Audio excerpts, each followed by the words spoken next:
करा. काय वाटतं भारत बेंचच्या गाडीविषयी? तुमच्याकडे 16 टायर गाडी आहे. गाडी एक नंबर.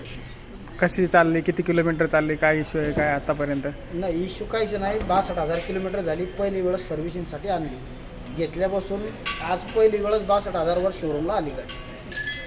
तुमचं ट्रान्सपोर्टचं नाव आणि कुठून चालवतात गाडी तुम्ही? आमचे सिल्लोड तो गुजरात लाईनला चालत्या गाड्या. Shrinivas road line Sillod. बरोबर.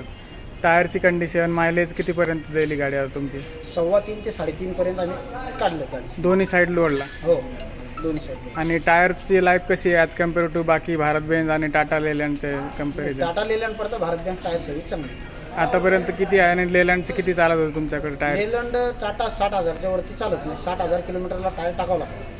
आणि आता 62,000 किलोमीटर झाली. 40%, 40-50% अजून टायर आहेत. बाकी लोकांना सांगाल भारत बेंज गाडी घेण्याबद्दल? 100%. चालवण्याला कशी आहे गाडी? एक नंबर चालवा. बाकी सुविधा सर्व आहेत गाडीमध्ये, AC एक वगैरे? नंबर सगळं AC, BC सगळं. थँक्यू.